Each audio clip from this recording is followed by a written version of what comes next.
Et bienvenue, cher auditeur du podcast Cultiver l'harmonie. Ici Adrien, votre thérapeute relationnel, pour un nouvel épisode de ce podcast qui aide les hommes et les femmes à avoir de bien plus belles relations harmonieuses avec les autres, mais surtout avec eux-mêmes. Aujourd'hui, un épisode spécifique sur les relations amoureuses. Vous le savez, si vous me suivez sur Instagram, je suis vraiment focus, spécialisé, niché dans les relations de couple où j'accompagne des hommes dans leurs relations. Alors j'accompagne aussi des femmes, j'accompagne des couples, mais principalement et surtout des hommes. Et aujourd'hui, j'aimerais parler d'un petit phénomène que j'ai rencontré plusieurs fois dans ma vie et que tous les couples rencontrent et qu'aujourd'hui, qui est essentiel aujourd'hui de décrypter un peu pour comprendre l'enjeu qui se cache derrière l'incapacité des gens à créer le manque dans leurs relations. Alors, ça peut paraître bizarre de vouloir cultiver, de vouloir créer ce manque-là, mais vous allez vite comprendre là où je veux en venir et surtout quels sont les bénéfices sur la relation. Alors avant de commencer cet épisode, je vous invite évidemment à me suivre sur les réseaux sociaux, Adrien Homme Harmonie, à liker ce podcast, à partager. N'hésitez surtout pas si vous avez des questions, je suis toujours ravi d'y répondre. Ça me fait énormément plaisir de recevoir vos messages, vos questions, vos partages, parfois juste vos partages d'expériences, etc. On peut échanger là-dessus. C'est un réel plaisir. Alors pourquoi est-il nécessaire dans une relation de cultiver le manque? C'est une notion qui m'est venue très rapidement en fait et assez simplement à travers le sport. Pendant longtemps, j'ai été sportif de haut niveau, je m'entraînais énormément, tout le temps, c'était des entraînements intenses, etc., etc. Et un jour, j'ai commencé un nouveau programme qui s'appelle un programme Wendler, c'est un programme spécifique de force, c'est un Américain qui a créé ça. Et le programme est simple, c'est 3 semaines d'entraînement intense à intensité progressive et une semaine qu'on appelle une semaine de deload, une semaine de décharge, où là, on va s'entraîner un peu moins, on va mettre des charges dérisoires et au lieu de peut-être faire 4 entraînements semaine, tu peux en faire que 2. Voilà, tu dois en faire même que 2 parce que le but de cette semaine, c'est justement d'arriver à récupérer sur le système nerveux, récupérer énergétiquement, récupérer au niveau articulaire, etc. Alors, vous allez vite comprendre où je veux en venir, c'est que pendant ces semaines-là, je m'étais rendu compte de plusieurs choses. La première, c'est que c'était difficile de faire cette semaine-là, parce que forcément, on a toujours un peu cette envie de plus, mais j'ai vu des bénéfices non négligeables sur ma récupération, mes articulations, mes performances qui augmentaient, qui progressaient, etc. Mais surtout, là où j'ai vu une différence cruciale, c'était au niveau de l'envie de s'entraîner. Je me rendais pas compte avec le temps que à force de s'entraîner tous les jours, toutes les semaines, tous les mois, pendant des années et des années, je pense que depuis l'âge de 14-15 ans, j'ai dû prendre maximum, j'ai dû faire dans ma vie, en 15-16 ans, peut-être 3 mois de sans sport. En 15-16 ans, c'est énorme. C'est énorme. Alors, évidemment que quand j'avais des périodes où je m'entraînais moins, sur le moment c'était difficile parce que c'était devenu vraiment une addiction. C'est une addiction, hein, comme toute chose où on a du mal justement à s'arrêter, à en faire moins. Mais surtout, j'avais remarqué que j'avais envie, j'avais un manque, j'avais envie de m'entraîner, j'avais envie de pousser des barres, j'avais envie de faire de la force, j'avais envie de progresser, etc. J'avais l'envie qui revenait. Et ça peut sembler bête, mais en fait, vu que je m'entraînais quasiment tous les jours, haute intensité, etc. depuis des années, j'avais perdu cette envie-là, en fait. J'avais perdu ce plaisir. Et ça vaut pour absolument toutes les dépendances. Si demain vous demandez à quelqu'un qui fume tous les jours 4-5 paquets de clopes d'arrêter, pendant quelques jours, vous allez vite voir qu'il va avoir envie. Alors, malheureusement, la clope, etc., c'est pas forcément quelque chose de sain, mais il va avoir envie. Et c'est ça pour absolument tout. Mais même les choses les plus basiques. Si demain vous décidez de faire un jeûne, vous allez vite vous rendre compte que vous allez commencer à avoir envie de manger, vous allez avoir plus d'idées de ce que vous voulez manger, vous allez arriver à plus facilement vous connecter à ce que vous voulez sur le plan gustatif, ce que vous voulez manger. Et maintenant, je pense que vous allez comprendre le lien que l'on fait maintenant avec les relations, c'est que c'est exactement la même chose pour les relations de couple. La première question qu'il faut se poser, et que généralement je pose des fois aux hommes, c'est est-ce que votre partenaire vous manque? Est-ce que il vous arrive, des fois, d'avoir envie de revoir votre partenaire?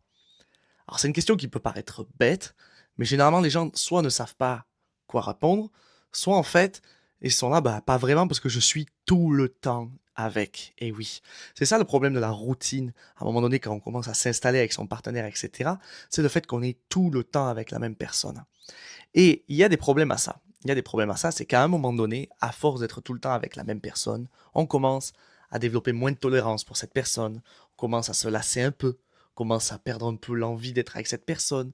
Mais c'est ça pour absolument toutes les relations. Il faut arriver à se rassurer là-dessus. C'est que même la famille, même les amis, je pense qu'on a tous vécu ça, des moments où on partage beaucoup avec un ami et on est bien content à un moment donné un peu de mettre de la distance parce que on a passé 2 semaines de vacances intenses tous les deux et derrière on met un peu de distance avec les amis, avec cet ami et hop, on sent que ça fait du bien. Mais c'est exactement la même chose en fait.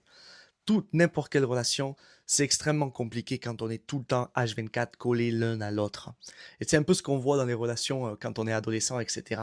Et ce qui fait qu'il nous détruit aussi, c'est que on dose mal justement ce rapprochement relationnel et on est tout le temps un peu collé à l'autre, on partage tout, on parle tout le temps par message, etc.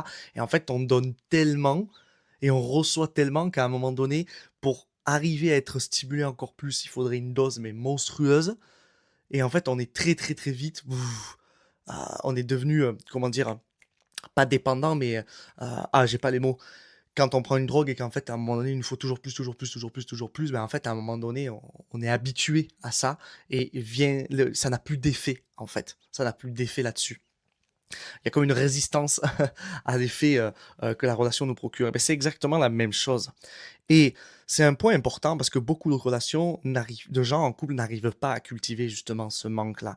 Et comment le cultiver? C'est très simple. Tout simplement en mettant une certaine distance. Ça ne veut pas dire qu'il faut mettre une distance au quotidien, non, mais avec des actions simples. Des actions simples comme par exemple laisser votre compagne partir avec ses amis en soirée. Vous, faire une soirée avec vos amis.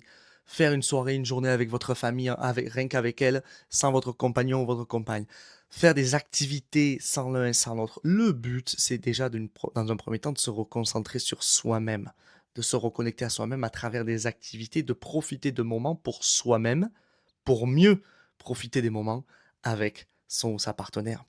Et ça, c'est extrêmement difficile pour certains, notamment les gens qui peuvent vivre parfois une grosse dépendance affective et ou les gens qui ont tendance à être très jaloux et qui veulent absolument partager tout avec leur partenaire. Ils ne se rendent pas compte que ce schéma-là, ce pattern, ce schéma comportemental nocif est en train justement d'envenimer petit à petit la relation, de détruire la connexion parce qu'on est tout le temps l'un sur l'autre, tout le temps, tout le temps, tout le temps, tout le temps. Et c'est important justement d'arriver à cultiver ce manque-là. Parce que c'est comme tout, comme pour le sport, comme je vous l'ai expliqué, c'est que le fait de cultiver ce manque-là me permettait d'encore mieux apprécier le sport derrière. Mais c'était pas facile parce qu'après, quand je redevenais, au bout de 3 semaines, quand je retombais dans la semaine de décharge, de deload, wow, j'étais là en mode, oh là là, je vais y aller que 2 fois, j'étais un peu en mode, oh, mais j'ai envie d'y aller, j'ai envie de m'entraîner, j'ai envie de machin. Ok, ok. Et en fait, à la fin de la semaine, j'étais bien, je commençais à avoir les effets positifs de ce manque et me dire, ok, là, j'ai envie de m'entraîner, ça m'a fait du bien de prendre la distance, j'ai envie de me reconnecter au sport. Allez, c'est reparti, boum. Et ce cycle-là me permettait de cultiver une motivation constante à travers le sport. Ben, c'est exactement la même chose au final pour les relations, peu importe le type de relation. Quand on arrive justement à cultiver ce manque, à mettre de la distance un peu, à prendre du temps pour soi, etc., forcément, on a encore plus envie après derrière d'être avec la personne, de reconnecter là-dessus. Et c'est pour ça que souvent, on peut avoir un peu des changements dans les relations quand il y a des périodes de distance. C'est des périodes qui peuvent faire peur, mais qui sont parfois très bénéfiques parce que justement, ça permet de se reconnecter à l'autre. C'est comme si on faisait le vide, ça nous permet de faire un peu un état des lieux et de savoir exactement qu'est-ce qu'on veut de l'autre, qu'est-ce qu'on attend de l'autre, qu'est-ce qu'on aime chez l'autre, de se reconnecter à ça. C'est comme j'expliquais avec la nourriture. Quand on mange souvent, on n'a pas forcément faim, ou alors on se pose pas vraiment la question de ce qu'on veut, on mange un peu d'une manière routinière, une manière un peu automatique.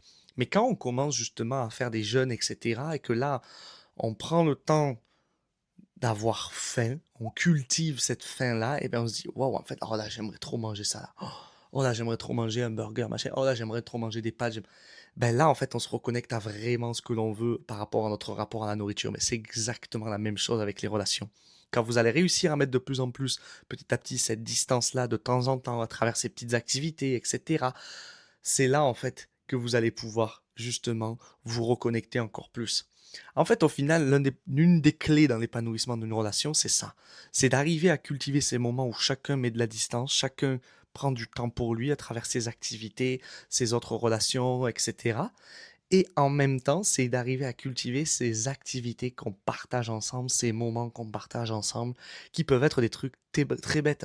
Pas besoin d'aller faire des dingueries en voyage. Ça peut être une activité qu'on fait une fois par semaine ensemble, de la danse, du sport, etc. Ça peut être de jouer ensemble à un jeu, de faire, je sais pas, un Scrabble, un puzzle. Ça pourrait être de regarder ensemble une série. Peu importe, c'est ça, d'arriver à cultiver ces activités ensemble. Quand on arrive justement à cultiver ces deux notions-là, mais forcément, il y a une harmonie qui se crée dans la relation. Il y a un équilibre qui se crée entre connexion et déconnexion, etc., etc. Et donc, on est constamment dans un schéma, un cercle vertueux de manque positif avec une envie, avec une satisfaction positive et un manque positif, etc., etc., etc. Mais encore une fois, pour arriver à cultiver ça, il est important d'arriver à comprendre les enjeux derrière, de se poser les bonnes questions. De quoi j'ai peur pour moi si je décide d'aller faire ces activités-là? De quoi j'ai peur pour moi si je décide de laisser l'autre faire son activité, de faire ceci, de faire cela, etc. Si on décide de cultiver un peu plus de distance, souvent la première chose, c'est la peur de la séparation, la peur qu'il y ait une distance qui se crée, la peur que l'un trompe l'autre, la peur qu'il se passe quelque chose, que l'un flirte, que machin. Il peut y avoir de multiples peurs derrière qui nous empêchent justement de cultiver ça. Mais si vous en êtes capable, si vous arrivez justement à surmonter ces peurs-là, je peux vous le garantir, la relation va être complètement différente. Elle va évoluer, mais à un autre step. Parce que c'est tout simplement la base, entre guillemets, de l'être humain. Quand ça fonctionne pour les relations, ça fonctionne pour absolument tout. La relation au sport, à la nourriture, pour absolument tout, en fait, on peut devenir dépendant. Et là, on fait une gestion intelligente de cette dépendance-là. On utilise cette dépendance d'une manière intelligente. Ça veut dire qu'on apprend à doser, à trouver le juste équilibre pour cultiver les effets positifs de la dépendance en réduisant au maximum les effets négatifs. Et lorsqu'on a compris ça, on a tout compris. Je vous dis à la semaine prochaine pour un nouvel épisode du podcast Cultiver l'harmonie. À très vite.